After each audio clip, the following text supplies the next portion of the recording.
Assalamualaikum warahmatullahi wabarakatuh semuanya, Kang Mas juga Mas Bro yang keren-keren. Pastinya hari ini kita akan membahas seputar MotoGP hari ini tentang pemenang MotoGP Sprint Race Aragon 2025 adalah Marc Marquez yang pertama. Kita bahas yang pertama-tama adalah Marc Marquez. Di sini ternyata memang masih menjadi yang terkuat sebagai Raja Aragon. Dikarenakan memang dia itu adalah starting gridnya pertama. Tapi di awal-awal memang Marc Marquez ini startnya kurang begitu bagus. Tapi dia juga senggolan ataupun disenggol sama Akocak gitu ya. Sama Akocak disenggol, tapi itu kayaknya sih Acosta memang tidak berniat untuk menjatuhkan Marc Marquez karena memang dia mau belok. Nah pada akhirnya Marc Marquez itu di belakangnya Morbidelli, tapi di tikungan berikutnya Morbidelli kembali Marc Marquez kembali menyalip Morbidelli, dan setelah itu Marc Marquez menjaga jarak dengan adiknya, dan setelah 5 lap itu barulah Marc Marquez mengulti adiknya Alex Marquez dan terus memimpin sampai akhirnya balapan. Dan di sini memang sudah jelas ya, untuk mengalahkan Marc Marquez itu hanyalah dirinya sendiri dengan crash. Daripada itu Marc Marquez ini tidak akan terhentikan gitu ya. Dan otomatis memang tidak begitu sulit bagi Marc Marquez untuk menaklukkan sirkuit Aragon, karena ini memang adalah sirkuit favoritnya dengan banyak tikungan ke kiri dan juga berlawanan dengan arah jarum jam.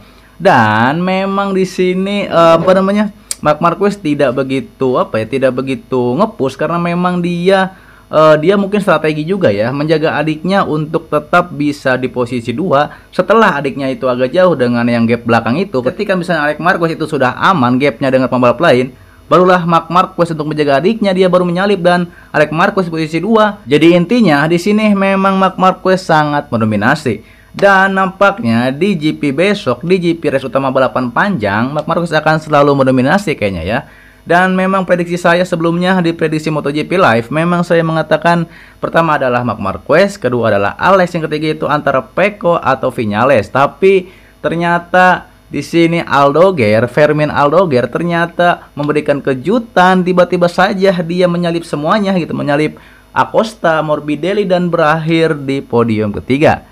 Dan di sini setelah ini memang jaraknya atau jarak poin antara Marc Marquez sama Pecco agak jauh, tapi kalau misalnya sama Alex Marquez itu cuma gapnya sekitar 12 poin ataupun 21 poin kalau nggak salah. Tapi kalau sama Pecco itu agak jauh seperti itu ya. Karena memang nampaknya Marc Marquez memilih ban medium depan ataupun soft belakang. Jadi Marc Marquez tetap starting gridnya 1 dan tetap podium 1 walaupun dia sempat turun ke posisi 3. Disalip oleh Morbidelli, tapi berhasil lagi nyalip dan juga berhasil nyalip lagi ya ini Alex Marquez gitu ya.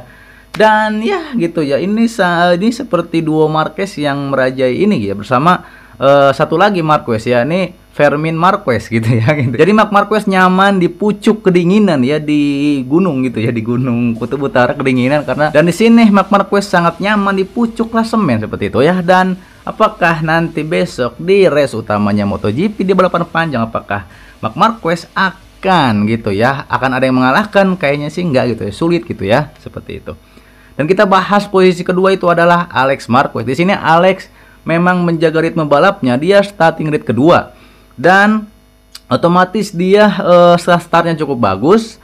Dan pada akhirnya dia kan memimpin gitu ya, mimpin selama 5 lap atau 6 lap gitu yang sebelum disalip oleh kakaknya seperti itu. Dan di sini Alex Marquez memang menjaga ritme balapnya, jadi dia memang tidak bisa nge-push lagi untuk mengejar kakaknya karena Marc Marquez juga main aman. Dan dikarenakan memang untuk mengalahkan kakaknya ini agak sulit karena Alex Marquez di game aja, di keseharian bersama kakaknya di rumahnya bersama Marc Marquez, game kalah, main sepeda kalah gitu. Jadi ya untuk mengalahkan Marc Marquez, makanya Alex Marquez bilang gitu ya, jika dia kan ditanya apakah dia mau bergabung dengan kakaknya di tim merah Ducati Lenovo, yang Marquez menolak, dia tidak mau karena dia tidak mau dibayang-bayang kakaknya, karena dia sudah sebelumnya setim dengan kakaknya yakni di Honda dan juga di Gresini Racing, dan tetap dia selalu kalah dari kakaknya. Daripada itu ya harus ini gitu ya, Alex Marquez ya harus menerima ya, padahal dia itu yang didukung oleh ibunya Marc Marquez juga, bahwa harusnya Marc Marquez ngalah aja sama Alex karena Marc Marquez sudah punya banyak Jordan, sedangkan kalau Alex kan masih belum Jordan di MotoGP. Tapi Marc Marquez tidak akan seperti itu ya, karena dia punya dia masih kompetitif dan mungkin setelah memenangkan 10 gelar baru mungkin Alex dibiarkan untuk menjadi raja MotoGP atau menjadi juara MotoGP untuk pertama kalinya, mungkin seperti itu ya. Makanya ada berita bahwa Marquez akan jadi anak durhaka, dikutuk jadi batu gitu.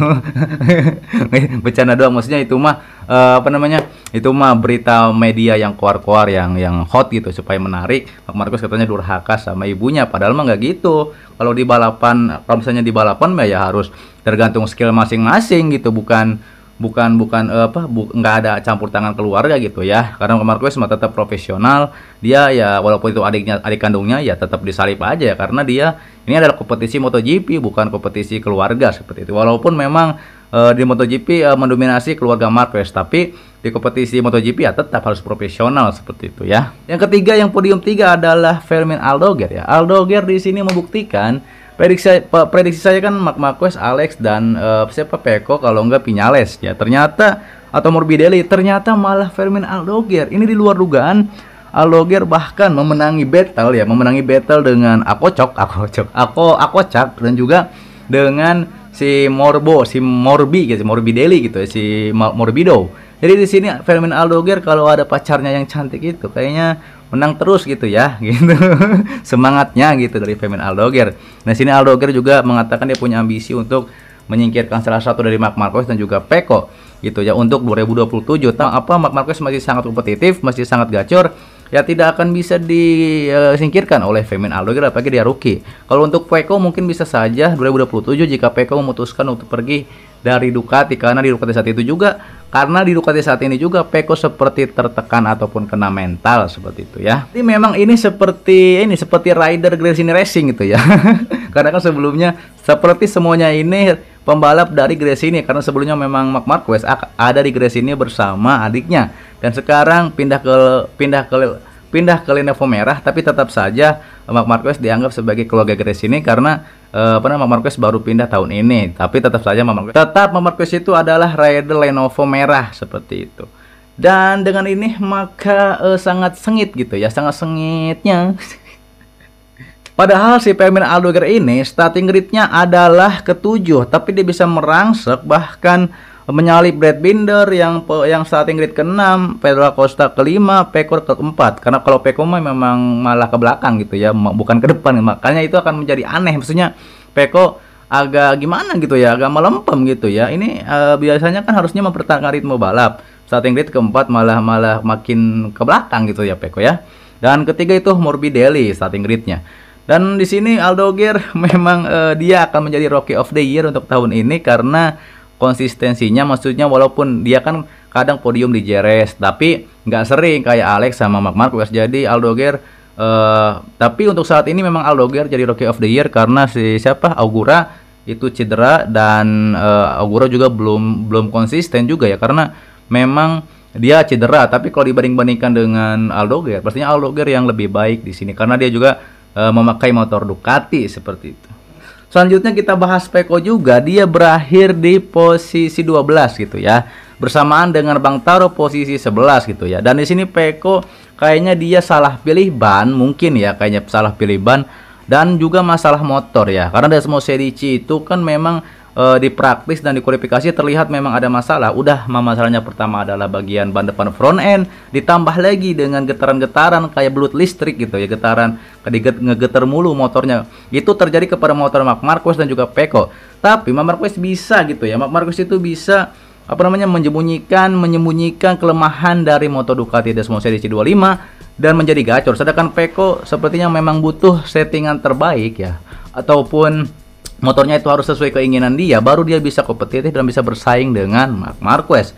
Tapi di sini Pecco bukannya makin depan malah makin ke belakang, bukannya mempertahankan ritme balap. Kan sebelumnya kan si Morbidelli gitu ya, dan Acosta itu cuma turun satu posisi atau naik satu posisi seperti Aldoguer. Aldoguer mah naiknya 4 posisi. Tapi Pecco ini malah makin ke-12 posisinya berakhirnya. Jadi gimana gitu ya? Harusnya Pecco ini bisa battle sama Morbidelli, sama Alex, sama Pecco, sama Alex, sama Marc Marquez, tapi malah makin ke belakang. Ini kenapa gitu ya? Apa salah pilih ban juga, dan dia nggak bisa menutupi kelemahan motor dan pada akhirnya membuat motor itu ya menjadi bapuk ya. Padahal harusnya kayak pelatih gitu ya, misalnya kayak pelatih bola. Marc Marquez itu adalah pelatih yang hebat karena kenapa? Dia bisa memaksimalkan potensi motornya. Jadi kalau kayak bola kayak ibaratnya bola.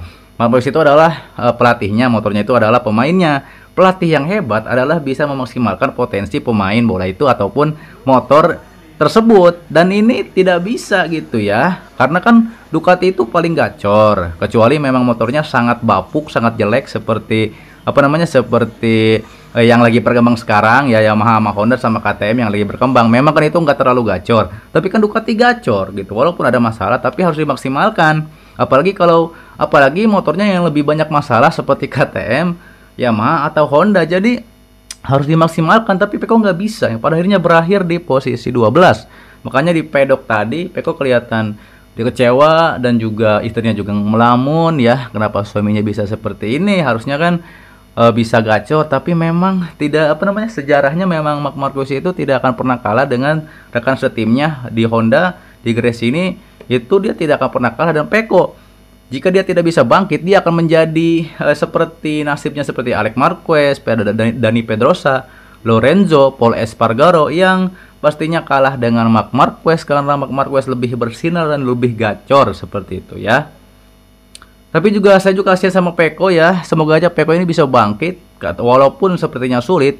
Peko ini harus membuktikan diri karena dia juga digembar-gemborkan akan pindah ke Yamaha karena karena performanya yang melempem. Padahal sebelum sprint race MotoGP Aragon ataupun sebelum dijelangnya MotoGP Aragon, Peko bilang gini, saya orang yang optimis, saya tahu bahwa kita sedang membicarakan hal-hal yang rinci dan mungkin besok pagi beberapa perubahan kecil dapat membuat perbedaan besar, kata Bagnaia dilansir dari Crash. Kami akan mencoba setidaknya memulai dari baris depan dan kemudian mencoba memenangkan perlombaan. Peko benar, dia memulai dari baris depan ke starting grid keempat, tapi bukannya memenangkan perlombaan, malah makin ke belakang gitu. Ini kenapa gitu ya? Harusnya kan dia ngomongnya jika memulainya di barisan depan, dia akan merangsek dan juga memenangkan perlombaan karena perubahan kecil itu dapat membuat perbedaan besar, kata Peko. Tapi kok makin ke belakang, itu kenapa ya? Harusnya kan Peko bisa gitu ya. Dan kita bahas selanjutnya adalah Fabio Quartararo. Di sini Fabio Quartararo adalah starting gridnya. Starting grid dari Fabio Quartararo adalah posisi 9. Di awal-awal lap memang di sini Fabio Quartararo itu kan dia nge-push gitu ya. Yamaha M1 ini memang itu belum konsisten. Honda, Yamaha, KTM sama Aprilia gitu ya. Oke, untuk sekian dulu untuk pembahasan dari tadi adalah Marc Marquez pertama sampai ke Fabio Quartararo. Dan untuk selanjutnya kita akan bahas data selengkapnya tentang MotoGP langsung dari MotoGP-nya seperti itu. Jadi kita bahas dari posisi 1 yakni Marc Marquez sampai ke Fermin Aldoguer gitu ya, ditambahkan oleh info dari Peko dan juga Fabio Quartararo. Kita lanjut ke posisi keempat ya, dapat 6 poin yakni Morbidelli, dia berada di posisi 6. Di sini Morbidelli mempertahankan ritme balapnya sampai bisa posisi 4. Dan ini juga yang kelima itu adalah Pedro Acosta, dia mencoba untuk menyalip untuk Quartararo mencoba menyalip Morbidelli di lap terakhir, tapi tidak bisa karena motor KTM bapuk. Daripada itu Acosta juga mengatakan bahwa dia jengah dan juga tidak suka dengan motor KTM ini, padahal dia sudah sangat dekat tapi tidak bisa menyalip seperti itu. Keenam di Gia ya gini-gini aja ya, maksudnya dia ini kan motornya tuh speknya sama ya, sama Marc Marquez sama Peko, tapi entah mengapa dia kok kayak bapuk juga, maksudnya kalah sama Morbidelli ya di sprint race kali ini, di sprint race Aragon. Ketujuh Viñales, ini dia yang saya prediksi mungkin bisa podium 3 ya. Ternyata dia malah posisi ke-7, tapi nggak tahu besok mah ya di balapan utama.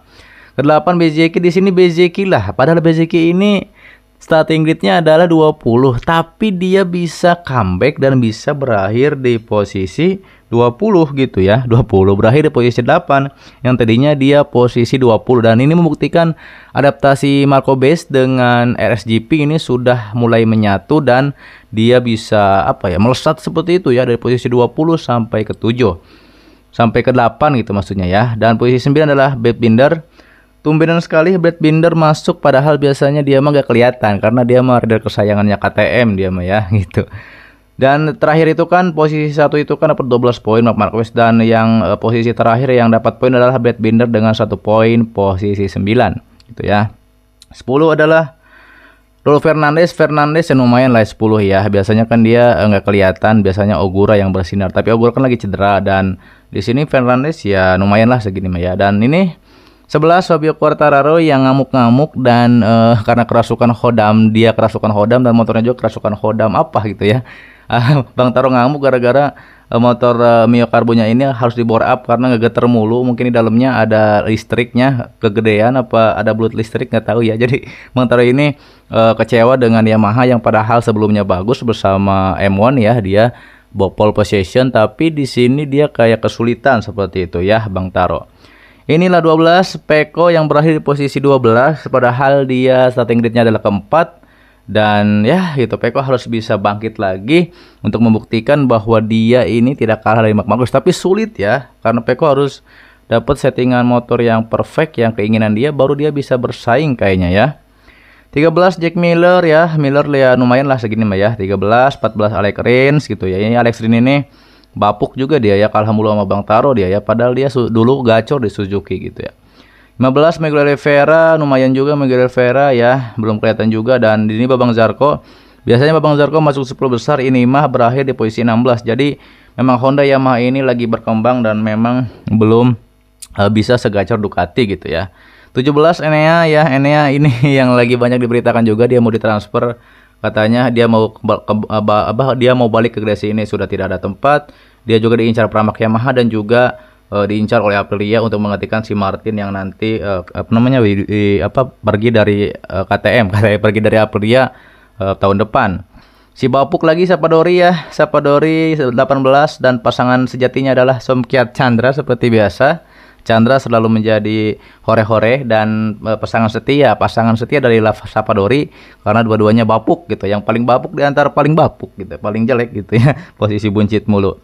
Dan di sini Fernandez ya, Mas Agus test rider Honda ya, 8 laps udah jatuh aja ya. Dan bersama dengan El Notif ya, ini Joan Mir langganan crash, langganan jatuh mulu dari pohon mangga ya. Joan Mir langganan crash baru juga 2 laps, dia jatuhnya bukan karena diri sendiri, tapi dia kayak diseruduk apa gimana, pada akhirnya dia jatuh ya di gravel seperti itu. Dan kita masuk ke fast test of leader. Di sini ada satu adalah Alex Marquez, dia lap time-nya 1,46 ya. Ini totalnya kan sprint race itu kan 11 lap, dan di sini Alex Marquez ada di 1 menit 46,906 detik di laps keempat dari total 11. Kedua adalah kakaknya Marc Marquez, di sini walaupun tidak secepat Alex fast test lap-nya, tapi sama juga di lap keempat ya, dan lap totalnya 11 gitu ya.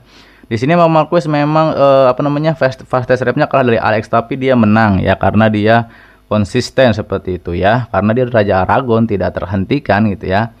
3 Babang Vinales ada di posisi ketiga, dia dengan lap time-nya di lap keempat total 11 dan 1 menit 47. Otomatis memang cuma 2 Marquez 1,46, di bawahnya itu 1,47 gitu ya. Bezeki juga sama 1,47 di lap 10 ya, dan Acosta juga yang hampir bisa nyalip si Morbidelli 1,47 di lap kedua ya. Dan yang paling bawah itu adalah biasa Sofia Chandra juga ya, biasa ini si bapuk ya, si bapuk 1,49 1,47. Yang paling bapuk, paling buncit dan paling ketinggalan ya. Bedanya berapa detik sama Marc Marquez yang ada di posisi pertama. Ya, Alex Marquez yang posisi pertama 49 sama 46. Jadi bedanya hampir 3 detikan gitu ya. Si Sofia Chandra ketinggalannya sama Alex Marquez seperti itu. Selanjutnya kita masuk ke event maximum speed. Di sini Pedro Acosta yang pertama biasanya, karena memang biasanya KTM sama Aprilia selalu masuk di sini. Yang pertama Pedro Acosta, ini 354 km di free practice 2, dia di practice 2, dan Brad Binder kedua ya, KTM juga di 354.1 juga sama di kualifikasi 2. Marc Marquez justru yang juara di posisi ketiga ya, 352 9 km di free practice 2. Jadi memang kecepatan maksimum speed ya, pastinya Ducati itu misalnya posisi 3 atau 4, tapi dalam tikungan sangat cepat ya, apalagi Marc Marquez yang memang sudah teruji dan sudah gacor dan konsisten gitu ya. Sedangkan kalau untuk KTM ya gitu-gitu aja, maksudnya KTM kecepatan mah dapat, tapi kalau balapan mah Ya kalau menang balapan mah mungkin ya 1000 tahun lagi apa gimana gitu ya. Kalau untuk motor KTM itu gitu ya. Keempat juga Enea. Di sini Enea sebenarnya finishnya di luar 10 besar, bahkan hampir ke bawah, tapi dia kecepatannya juga 351 ya, cepet juga, tapi ya nggak jaminan ya, walaupun top speednya dapet, tapi kalau tikungannya bapuk mah ya sama aja gitu. Dan kelima itu adalah Fabio Di Gia ya, otomatis Ducati ini cuma ada Marc Marquez sama Fabio Di Gia ya untuk kecepatan 5 besar ini. Fabio Di Gia di 351 di free practice 2. Yang paling buncit itu adalah Fabio Quartararo ya, dengan 344 km di Tissot Sprint gitu. Tapi Quartararo banyak keluhan ya, dia marah karena M1 ini bapuk sekali gitu ya, geter mulu, dan dia bahkan top speednya aja paling buncit. Ini Bang Taro ini kasihan juga ya, dia harus cepat memperbaiki diri, atau dia harus tenang, dan juga kalau bisa mah pindah dia ya, kalau mau langsung gacor mah memakai Ducati dia, seperti itu. Selanjutnya kita masuk ke MotoGP World Championship ya. Yang pertama itu pastinya adalah Marc Marquez, 208 poin ya. Dia dapat 12 poin di sprint race dan memimpin klasemen. Yang kedua adalah Alex Marquez, 181 ya. Masih cukup dekat jaraknya, cuma bedanya 27 poin ya dengan kakaknya Marc Marquez. Alex masih bisa ngejar, masih bisa mimpin kalau dia podium 1 terus di balapan-balapan selanjutnya. Tapi memang susah ya melawan kakak yang seorang Jordan yang banyak dan juga sudah menjadi ikon MotoGP ya, susah gitu ya untuk Alex ini mengalahkan kakaknya, karena dia selalu kalah aja dalam hal apapun ya, sama Alex ini dari kakaknya. Peko ketiga 124 poin, bedanya 84 poin sama Alex Marquez. Jadi dia bedanya 84 poin, dia ketinggalan 84 poin dari Alex Marquez ya. Jadi dia bedanya 84. Dan kalau misalnya ini dijumlahin, berarti totalnya itu hampir 90, 100, hampir 100 lebih, hampir 110 poin mungkin ya. Jarak antara Peko sama Marc Marquez, karena ini dijumlahin 84 tambah 27 berarti sekitar 100 lebih gitu ya. Dan ini ketinggalan yang cukup besar dari Peko, dia harus bangkit, karena ini dia gimana, dia kan diprediksi akan jadi saingan Marquez untuk Jordan, kok malah ketinggalan gitu ya, cukup banyak juga 110 poin. Ini tantangan buat Peko, apakah dia bisa keluar dari dia bisa bangkit enggak ya untuk melawan Alex Marquez seperti itu, karena sulit sepertinya untuk Peko Bagnaia. Keempat Morbidelli di sini 104 poin ya, dan dia jaraknya itu hampir cukup lumayan jauh juga dengan Peko. Jaraknya 104 poin ya dengan Peko Bagnaia, dan Peko ini harus dapat podium nih, karena nantinya kalau bisa-bisa disusul sama Morbidelli nih gitu kan. Morbidelli juga kadang ya, maksudnya kadang masuk podium, kadang enggak, tapi memang angin-anginan ya si Morbidelli ini. 5 Johann Zarco, rider terbaik Honda, pembalap terbaik Honda di posisi 5 dengan 97 poin, bedanya 101 poin dengan Morbidelli. 6 Di Gia 92 poin, Bezzecchi 71, Aldoger 863, Acosta 63 juga sama ini ya. Aldoger sama Acosta ini sama poinnya 63. Padahal diprediksi Acosta bisa lebih bagus di KTM dengan pabrikan, tapi nyatanya kalah sama Aldoger yang baru masuk ke MotoGP tahun ini gitu ya. Dan 10 Quartararo, satu-satunya rider Yamaha yang masuk di 10 besar ya. Anak Quartararo kan sempat podium terus, dan juga dia sempat masuk podium seperti itu ya. Dan 11 Viñales di sini 48 poin. Ogura lagi cedera 43 poin, Marini 38, Binder 35, Bastianini ini 31, Miller 29, Rins 26, Fernandez 19, Yamir 18, Nakagami 10. Tes rider Honda aja masih lebih bagus tuh, 10 poin ya. Sapadori si bapuk juga lumayan. Mas Agus tes rider Honda 3 poin, dan Oliveira lumayan, dia 2 poin walaupun dia dia baru kembali dari cedera. Dan biasa yang telur-telur ini di sini yang telur-telur ayam di sini ada Sepkia Chandra seperti biasa, hore ya, penggembira doang, jadiin bisnis doang dia mah ya. Itu Pak RT Alex Espargaro wajar karena dia tes rider ya, menguji motor Honda doang. Dan Martinator yang drama banyak, dia ada di posisi paling buncit di posisi 0 ya, karena memang dia lagi cedera seperti itu. Selanjutnya kita masuk ke konstruktor. Yang menang pastinya adalah Ducati 257 poin. Honda yang kedua, bedanya jaraknya 147 poin jaraknya dengan Ducati, karena Ducati yang paling gacor dan Honda yang kedua karena memang Honda itu pernah podium 1 di Prancis, sedangkan kalau Yamaha kayaknya belum pernah podium 1 ya, paling podium 2 atau podium 3 digendong oleh Fabio Quartararo.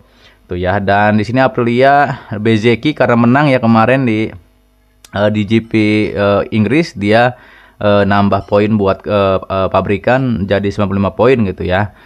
Posisi 3 KTM di sini 93 poin karena memang KTM juga kurang konsisten ya. Belum banyak ridernya, sulit untuk masuk podium juga ya.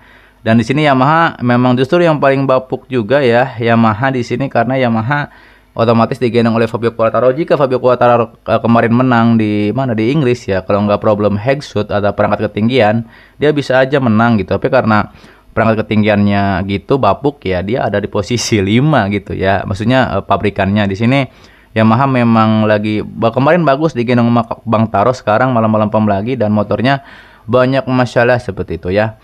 Dan timnya seperti biasa Ducati Lenovo Team 332, kedua adalah Gresini Racing, ketiga Pertamina Enduro, keempat itu Red Bull, LCR Honda gitu ya, keenam Monster Energy Yamaha Bang Taro, 7 Aprilia Racing, ke-8 Tech 3, ke-9 Trackhouse, 10 Honda Steel Castrol, dan ke-11 Prima Pramac MotoGP. Jadi memang otomatis tiga besar itu diisi oleh biasa pastinya Pecco sama Marc Marquez, timnya Alex sama Aldoger karena Aldoger juga kadang masuk podium ya, dan dan Alex selalu masuk podium. Dan pastinya VR Potisik juga ada di posisi 3 karena Morbidelli dan Sidigia kadang-kadang masuk podium seperti itu. Dan yang paling bapuk Prima Pramac Yamaha karena memang Prima Pramac Yamaha itu kan diisi oleh Miguel Oliveira yang lagi cedera dan Jack Miller yang memang kadang-kadang bagus tapi udah ada di posisi depan pastinya ke belakang gitu ya. Jadi kayak ngendur gitu, bukannya balap malah makin belakang kadang Jack Miller ya. Karena dia dipakai oleh Yamaha cuma buat untuk mengembangkan motor Honda ya. Dan musim depan katanya dia pindah ke WSBK katanya bersama Honda atau bersama tim WSBK yang lain seperti itu ya. Dan di sini kita klasemen ya. Klasemen di sini Marc Marquez 208 poin walaupun ini baru pertengahan. Ini masuk pertengahan belum sih? Kayaknya sih masih belum ya, masih awal-awal musim karena kan 7 seri atau 7 atau 8 seri MotoGP ke sini. Tapi ini sudah menegaskan dominasi dari King Marquez ini akan menjadi pertarungan sengit. Jadi Bang Marquez tapi pastinya Bang Marquez terus konsisten sampai akhir musim dan bisa mengunci gelar Jordan lebih cepat. Tapi kalau Alex mepet dia terus, ini Marc Marquez justru bersaing dengan adiknya sendiri. Dan Pecco yang di posisi yang dia harus bangkit, kalau tidak dia akan kehilangan peluang untuk juara dunia karena dia ini bukan melawan satu Marquez tapi duo Marquez. Ini sangat berat untuk Pecco. Apakah dia bisa? Kita lihat pertengahan musim nanti apakah Pecco bisa mengejar poin atau dia makin tertinggal. Dan jika tertinggal pasti tekanannya makin berat kepada Pecco Bagnaia seperti itu ya. Dan itulah data MotoGP ya. Dengan begini maka Marc Marquez nyaman sekali di klasemen. Dan apakah besok di balapan utama akan ada yang mengalahkan atau Marc Marquez tetap menjadi raja King Aragon seperti itu? Dan apakah Pecco akan bangkit? Dan Morbidelli juga kayaknya kan balapan panjang sama balapan pendek kan beda. Balapan pendek kan kalau misalnya kita mau nge-push gitu ya kan cuma 11 lap. Sedangkan kalau misalnya balapan panjang kita perlu strategi lebih karena manajemen ban juga perlu dijaga supaya tidak cepat habis seperti itu ya. Dan juga pemilihan ban juga harus tepat gitu ya, supaya tidak menjadi crash ataupun tidak menjadi bapuk gitu ya seperti itu. Dan apakah ini akan terjadi drama besok di GP utama ya, balapan panjangnya MotoGP Aragon? Saya akan live reaction tentunya. Dan pastinya komen-komen juga bagaimana pendapat Kang Mas juga Mas Boy yang keren-keren tentang balapan ini ya. Apa yang terjadi sebenarnya kepada Pecco juga. Dan boleh berpendapat di bawah komentar bagaimana pendapat kalian semua tentang balapan sprint race ini seperti itu ya dari semua pembalap. Dan terima kasih yang sudah menonton video ini dan terima kasih sudah menonton video ini, dan saya ucapkan terima kasih yang sudah subscribe dan yang belum subscribe juga, agar setiap saya upload akan menjadi yang tercepat ya, maupun itu live ataupun video biasa yang offline seperti ini ya. Dan sehat-sehat untuk semuanya. Jangan lupa sholat 5 waktu dengan tepat. Dan pastinya terima kasih buat semuanya. Sehat-sehat selalu dan sehat-sehat juga buat keluarga yang di sana. kita akan berjumpa lagi ya gitu ya di video selanjutnya. Assalamualaikum warahmatullahi wabarakatuh.